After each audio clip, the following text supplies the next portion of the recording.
Olá, tudo bem? Está começando mais uma edição do Agora Agro e você vai ver no programa de hoje. Mercado futuro de milho na Bolsa B3 em São Paulo voltou a fechar em queda generalizada. Vamos falar da importância de câmaras frias no armazenamento de sementes e grãos. E você vai ver que os preços da soja acumulam perdas de até 20% nos últimos 30 dias na maioria das praças produtoras.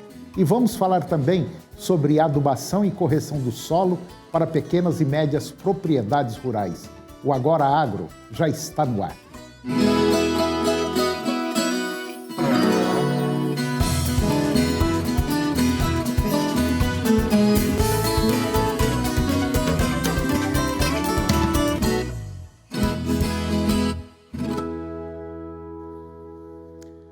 O mercado futuro de milho na Bolsa B3 de São Paulo voltou a fechar em queda generalizada agora na semana passada, seguindo as quedas do mercado físico interno.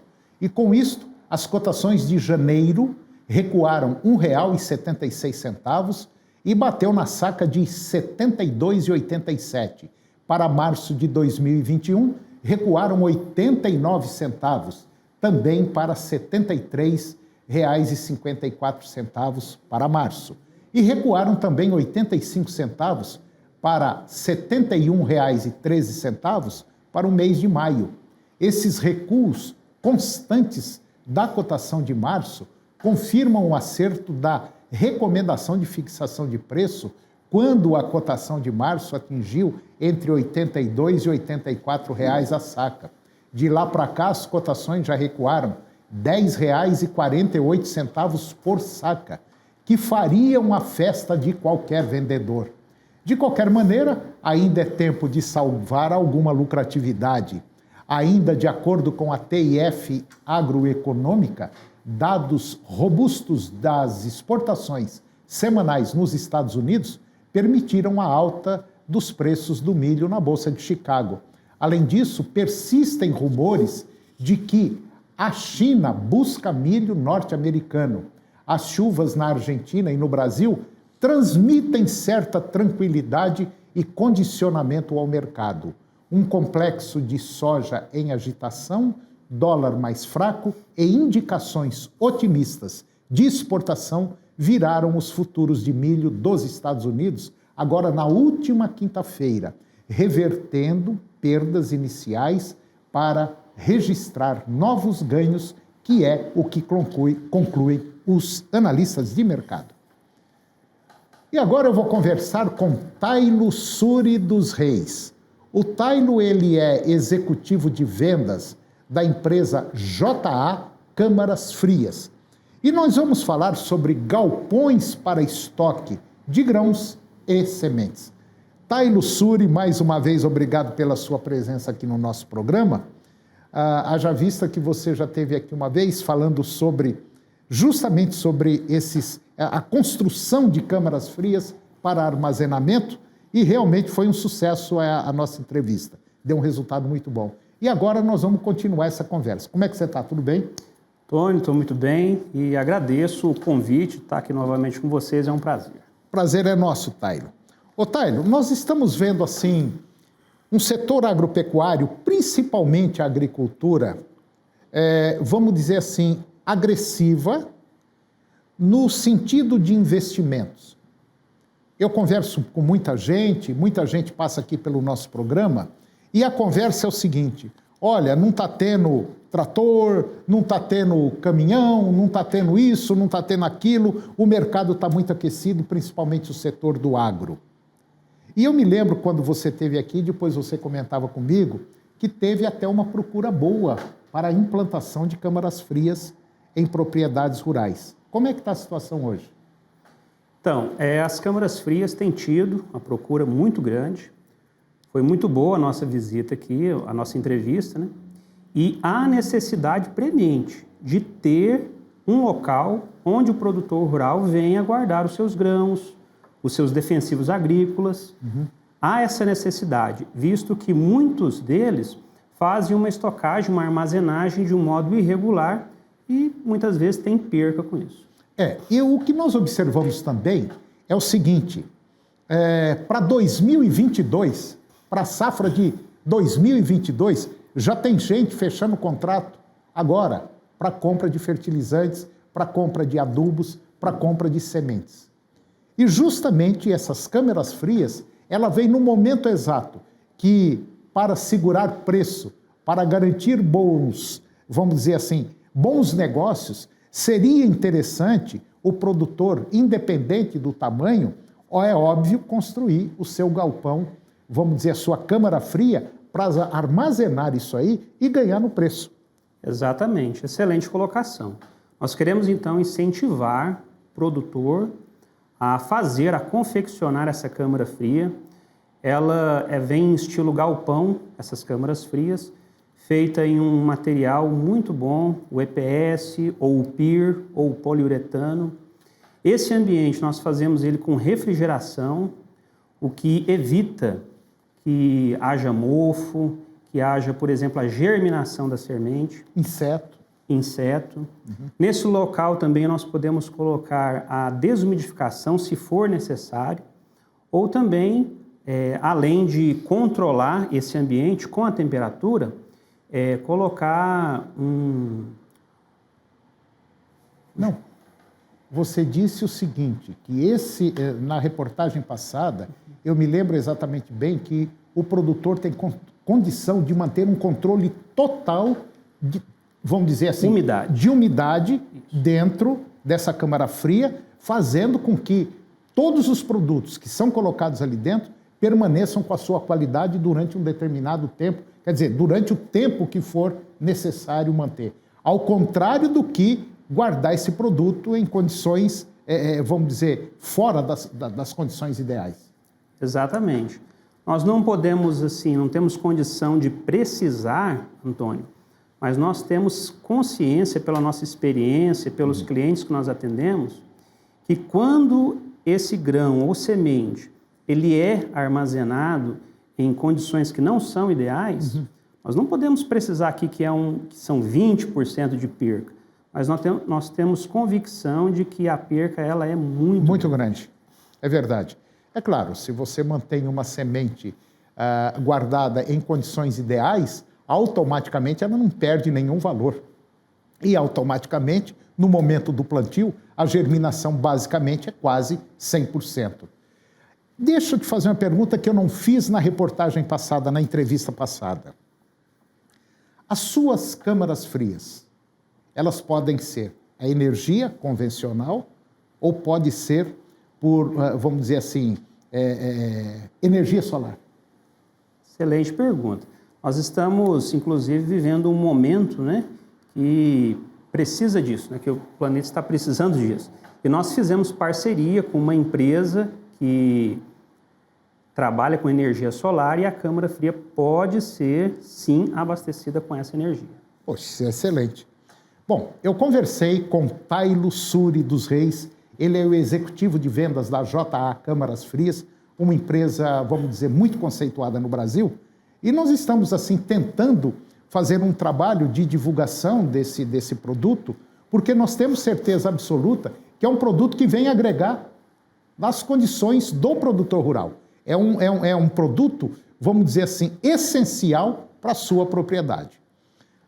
Tailo, eu agradeço muito a sua presença mais uma vez aqui no nosso programa, e se alguém tiver interesse e quiser ligar para o Tailo, o telefone dele é 62 99389 2222. 99389 2222. Tailo, mais uma vez, muito obrigado. E eu espero trazê-lo aqui mais vezes, ok? Com mais novidades. Obrigado. Antônio, agradeço também a oportunidade aí e será um prazer estar aqui novamente. Obrigado. E depois do intervalo, você vai ver que os preços da soja acumulam perdas de até 20% agora nos últimos 30 dias nas principais praças produtoras. E vamos falar também sobre adubação e correção do solo para pequenas e médias propriedades rurais. É um minutinho só e eu volto já.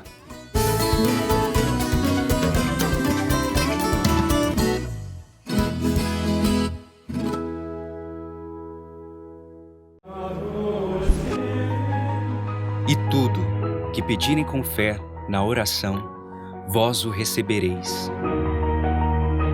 Pai nosso que estais nos céus, santificado seja o vosso nome, venha a nós o vosso reino.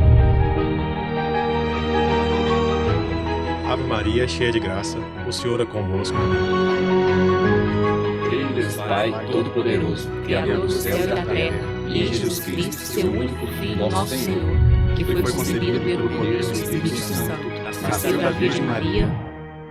Creia no poder da oração.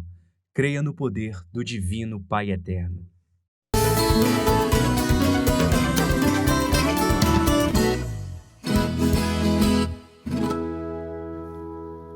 De acordo com a consultoria Safras e Mercado, a questão cambial impacta a formação de preços, mas os recessos de final de ano têm consequências ainda maiores. Os preços da soja acumulam perdas de até 20% agora nos últimos 30 dias nas principais praças produtoras. E os motivos são queda de quase 10,5% do dólar diante do otimismo global com o avanço da vacina contra o coronavírus, além dos compradores estarem se retirando do mercado com a chegada de fim de ano. Nós estamos no final do ano com uma escassez de oferta que é, sim, um fator, vamos dizer, suporte. Mas as indústrias aproveitam esse momento de preços muito elevados, como vinha acontecendo, para antecipar os seus recessos de fim de ano. O ritmo de comercialização ele vem muito lento frente ao que vinha sendo aos meses anteriores, e nós deveremos ter aí uma continuação com esse panorama até a entrada da próxima safra. E agora eu vou conversar com Carlos Eduardo Carvalho. Ele é assessor técnico do Senar Goiás, Serviço Nacional de Aprendizagem Rural, e nós vamos falar de um tema interessante para você que é pequeno, médio e grande produtor e mexe com pecuária, de corte ou leite. Nós vamos falar sobre adubação de pastagens, principalmente para pequenas áreas. Carlos, tudo bem? Tudo bem, Toninho, e você? Eu estou ótimo. Agora parece que está começando a querer chover, né? Está ficando bom. Agora está firmando, como diz o povo da roça. Firmando. Firmando. Ô, Carlos, de maneira geral, o que nós observamos é que a maioria dos pecuaristas, tanto de leite quanto de corte, não gostam muito ou não dão muito valor quando a gente fala em adubação de pasto, correção do solo, tal. Mas só que a gente observa o seguinte, quem faz essa prática chega até produzir uma arroba mais barata, aumenta a lotação animal, tem uma produtividade, uma produção maior de leite, enfim, inúmeros benefícios que agregam a única e exclusivamente correção e adubação de pasto. É mais ou menos isso? Mais ou menos isso, Toninho. E a gente brinca no setor nosso que a gente precisa muitas vezes consultar psicólogos para tentar descobrir isso, não só com produtores, com técnicos também. Também. Que acabam não acreditando. A complexidade da manejo da pastagem, que inclui aí, sem dúvida nenhuma, a correção e a adubação dos solos para pasto, Toninho, ela é muito elevada, né? Uhum. A gente precisa conciliar aí a questão da fertilidade em si, que é o tema de hoje, junto com o clima, o sol, junto com a questão da própria parte da água, em termos de chuva, questões hídricas, e juntamente com um animal chamado bovino, você comentou leite ou corte, que precisa ali estar junto do sistema de produção a fim de colher aquele alimento e transformar isso em seu produto final, carne ou leite. E essa complexidade toda, a gente acredita que é um fator que leva a muitos produtores não executarem aquilo de forma brilhante, ou seja, existem muitos erros dentro desse percurso. E esses erros fazem com que as pessoas não continuem esse processo, desacreditando naquele negócio, entendendo de que não é uma questão importante dentro do processo produtivo e é muito pelo contrário, é a base do sistema de produção, de qualquer sistema agropecuário, uma fertilidade do solo média a elevada para conseguir produtividades boas, inclusive para diluir os custos de produção que estão muito caros hoje em dia, né? Eu tenho acompanhado alguns trabalhos que o Carlos tem feito e nós temos observado o seguinte, que os resultados são pura e simplesmente fantásticos, principalmente no que diz respeito ao aumento de produção e produtividade da propriedade rural. Então, é preciso que você, produtor, entenda que, queira ou não, quando você faz uma adubação de solo, quando você corrige um solo, você está corrigindo uma lavoura que vai fornecer comida para o boi ou para a sua vaca. E que comida é essa? É folha. Boi gosta de folha, não é isso? Boi gosta de folha tenra, de folha nitrogenada, advinda de calcário antes, com planejamento, advinda com os macronutrientes fósforo, potássio, enxofre, a fim de que ele obtenha ali uma qualidade diferenciada do que a natureza costuma impor ou colocar aos bovinos, né? A gente não pode mais permitir que a natureza trabalhe para a pecuária. Não, de jeito nenhum. A natureza nós já temos em função do clima, em função da chuva. Agora, a questão de manejo, de melhorias da fertilidade, nós temos que fazer. Por isso, Toninho, que dentro até dos trabalhos de consultoria técnica que a gente executa, através do Senar, por exemplo, a gente tem ali um técnico que orienta os produtores para minimizar os problemas que tem dentro desse caminho, né? Então, como é que eu faço, ou quando eu faço a calagem, quanto que eu posso ir a fim de não conseguir obter resultados ruins dentro do processo, principalmente no que diz respeito às adubações de nitrogênio, que são muito pesadas. Eu estava fazendo uma conta aqui, se me permite. A gente se depara com situações que o produtor fala, mas eu não tenho recurso para adubar. Vamos pegar uma propriedade média para grande de 500 hectares. Uma propriedade média de 500 hectares com uma cabeça por hectare e 500 animais adultos, de 450 quilos, uma UA por hectare. Se a gente pegar essa propriedade, 500 animais, e colocá-los em 100 hectares, a gente vai ter 5 animais por hectare, que não é uma baita lotação. Você esteve no dia de campo em Trindade com a gente, que tinha um valor a mais que isso. Me sobra 400 hectares dessa propriedade. Esse produtor pode alugar essa área para um outro pecuarista. Ou plantar soja, ou plantar milho. Ou plantar soja, ou plantar milho, ou arrendá-la. E com esse aluguel, a conta que tem somente de uma cabeça, um aluguel hoje é em torno de R$40 por cabeça. Se ele colocar 400 animais em aluguel, ele traz para ele o valor que ele gasta na adubação de nitrogênio ao longo de 6 meses. Ou seja, onde que está o problema? Falta enxergar o todo da propriedade, não somente o desembolso que ele vai ter naquela área intensificada dele. Ou ele pode pegar toda essa área e botar 2, 3 mil animais lá dentro. Sem dúvida nenhuma, sem dúvida nenhuma. Vai partir, obviamente, da condição financeira, dos recursos desse produtor, né? Mas esse exemplo do aluguel, ele é interessante porque mostra para o produtor que é o seguinte, para ele começar pelo menos a entender o processo, utiliza o que tem e aí, com o tempo, tendo o recurso, ele avança dentro do processo produtivo a fim de conseguir elevar a produtividade geral, global da sua fazenda, né?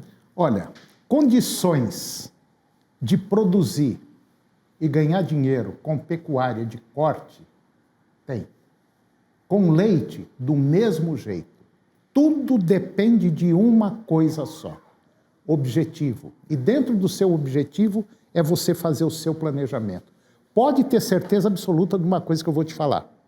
Não fica caro você corrigir o solo e melhorar a sua pastagem. Fica caro é você não fazer isso. Sem dúvida. Aí fica caro. Muito caro. Só para ter uma ideia, para quem é recriador e invernista, antigamente falava-se muito invernista, né? O terminador hoje em dia, ele gasta aproximadamente 60% de todo o custo variável dele para comprar o bezerro. Então, 40% é destinado à mão de obra, a insumos, vamos colocar aí dentro calagem e adubação. Calagem e adubação não passa de 8% a 10%, Toninho. Então, assim, precisa de fato fazer um planejamento para conseguir ter êxito dentro do seu negócio. É verdade. Carlos, esse tema é legal, muito bom, eu gostaria de trazê-lo mais vezes aqui, você sabe disso, as portas estão abertas. E muito obrigado mais uma vez pela sua presença. E até o próximo programa. Agradeço o convite, estamos à disposição sempre. Muito obrigado, Toninho. Eu que agradeço. E o programa de hoje chegou ao fim. E eu termino com a seguinte frase. O perigo de uma meia-verdade é você dizer exatamente a verdade, ou melhor, exatamente a metade, que é a mentira. Um grande abraço, muito obrigado pela sua companhia, que o Divino Pai Eterno nos abençoe e até o próximo programa.